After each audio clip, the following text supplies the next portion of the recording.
Aaron Beard, you can start.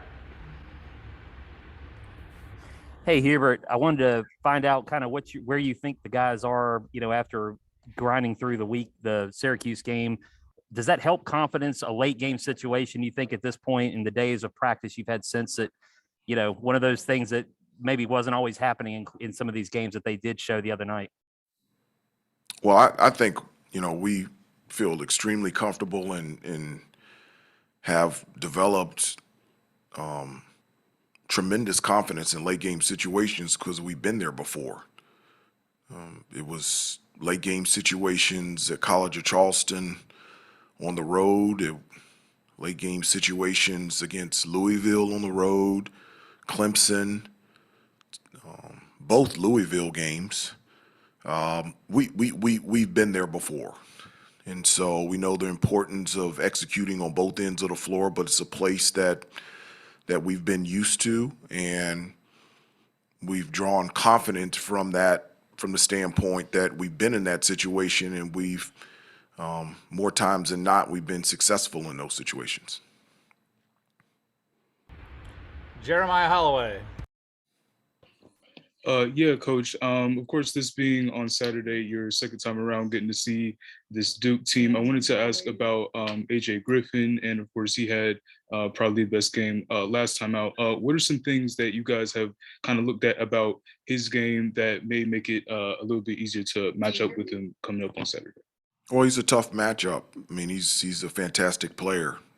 He has great size for a wing player. You put a smaller guy on him, he has the ability to score around the basket by posting up, penetrating. You put a bigger guy on him, and he also has the ability to shoot the ball from the outside and make plays on the perimeter. I think statistically, still the leading ACC three-point shooter, and so what makes him very difficult to match up with him and to guard is because he can score in many different ways, and he's athletic, he's aggressive, he's playing with a lot of confidence, and whoever defends him, it will be a challenge for us on Saturday night. Adam Smith. Hubert, just wanted to circle back on something you mentioned Monday night when you said you felt like your chemistry or your health in terms of your togetherness was as good as it's been this season. Like what have you seen, or what have you felt, or what have you sensed that has you thinking that? Just the growth of going through a season together. The time spent not just on the court, off the court, practice, shoot-arounds, just the time spent in the relationships that not only have been built but have developed. We had 2 freshmen, 3 transfers, dealt with throughout the year a number of different injuries and roster changes, and in any relationship where it gets stronger is with time. And this group is relatively new, especially with the new coaching staff. A lot of newness in terms of the freshmen and the transfers. Our backcourt, RJ and Caleb, are only sophomores, and so there was a lot of newness coming into this season. And so when I talked about our togetherness has been at a all-time high, and the health of this team has been the best that it's been all season, it's because of the time and experiences shared over the last 11 months.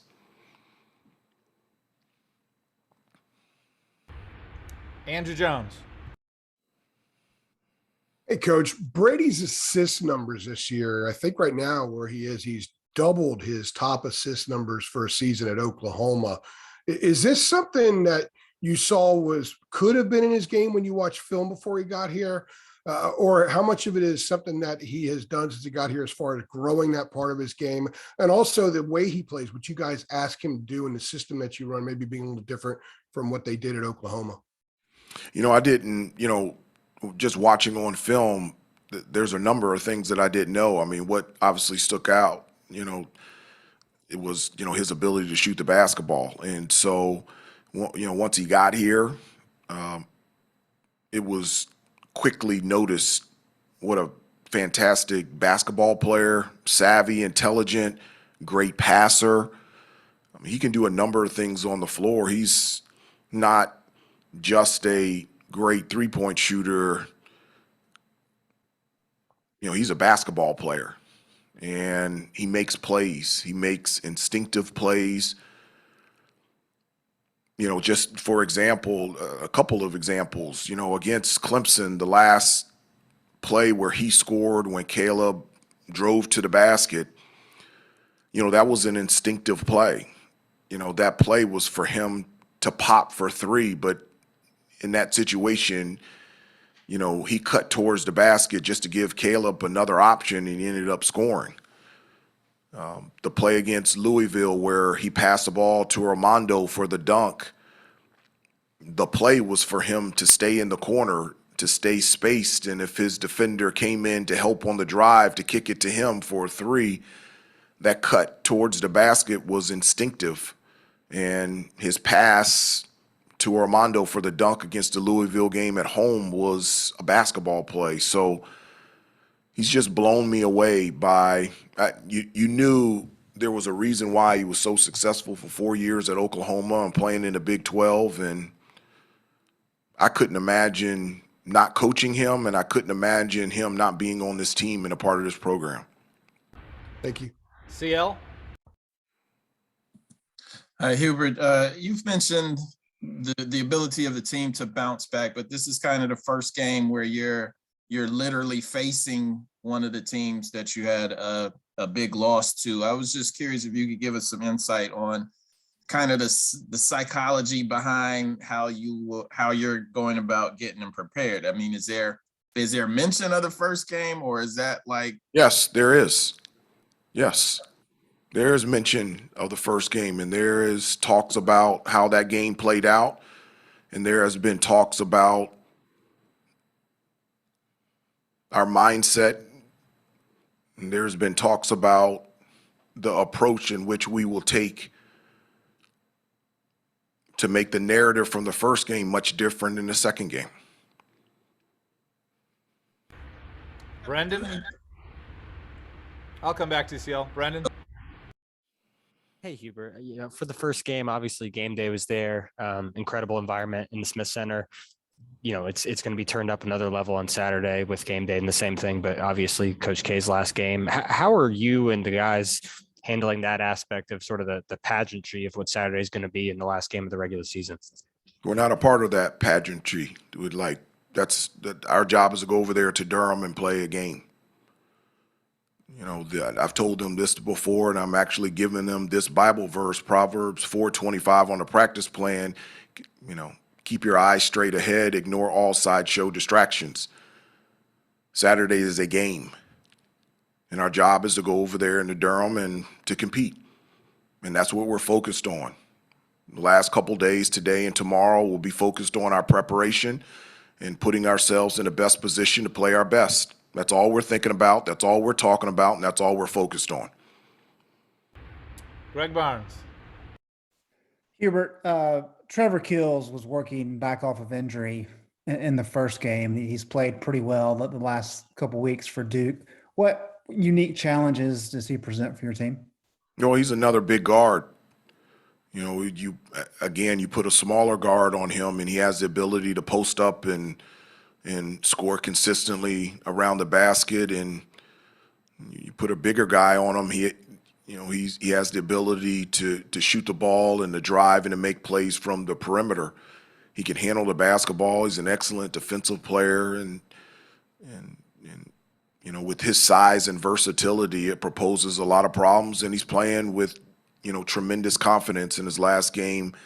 I don't know the point total, but he played really well against Pittsburgh, and he's in a really nice rhythm now on both ends of the floor. He's a fantastic player, and defending him, whomever guards him, that it would be a challenge on Saturday as well. Ross?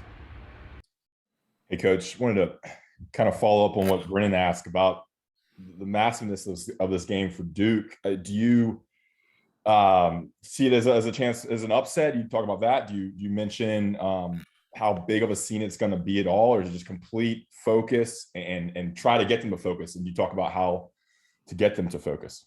No, I do. I just, it's just a waste of time to me. It really is, to focus on things that you have no control over and things that don't help you achieve what you want to achieve. And so to focus, to talk, to think, to dwell on anything other than our preparation, our practice, and our play, I just don't see how that's beneficial. I just don't. And so I think it's very important for us to keep our eyes straight ahead and focus on the things that are important, the things that mean something, and the things that are helpful towards us. And so the things that are important and mean something and helpful towards us is us being the best basketball team and the best prepared that we can be to see how we're going to play on Saturday. And so anything outside of that, to me, is a waste of time and detrimental to our development and for us being the best that we can be on Saturday. Art Jansky.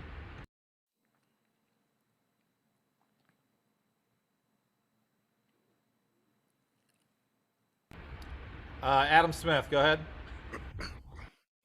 Hubert, you played in a Final Four when you were at Carolina. Does that experience? I'm just trying to think of a big game, atmosphere and experience. I played in the NBA 12 years.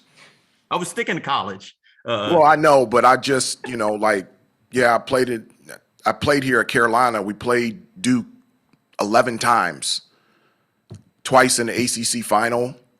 I played 12 years in the NBA, 4 years with the New York Knicks. I played for coaches like Pat Riley and Jeff Van Gundy and Doug Collins and Don Nelson and Larry Brown, and played with guys like Patrick Ewing and Doc Rivers and Michael Jordan and Dirk Nowitzki and Steve Nash. This is a big game, but I've been there before. It's exactly what I was going to ask you. What do you draw on? You just rattled off these great players and great coaches. What do you draw on maybe when it's, a bigger moment than it normally is? It's not a bigger moment. Playing basketball to me is the moment. I know it doesn't make sense, but going to practice today is no different than what's going to happen on Saturday. Having an opportunity to do something that I love at a place that I've loved my entire life and having an opportunity to compete, that's where I find my joy. That's where I find my enjoyment. And so Saturday is Saturday to me. Today is Thursday. It just doesn't make any difference. I've been in the NBA Finals. Game 7, we lost to the Houston Rockets. I played Michael Jordan in Chicago Stadium. It's North Carolina Duke. Great. Let's play. CL? Hubert, I wanted to follow just asking, how much does the result of that first game, are you guys basically coming into this playing with house money? Duke will be a favorite, all the pomp and circumstance they have. Do you feel like the team will be loose going into a situation like that? I'm not a betting guy. I don't know what house money means. I know that we've been practicing and preparing and that we want to play great on Saturday. See, that's it. I want us to play really well. And we are practicing and preparing to put ourselves in a position to play really well. That's what I want. I want to compete and I want to play really well. Coach, thank you very much. We'll get Armando in here. Thank you. Okay, thanks.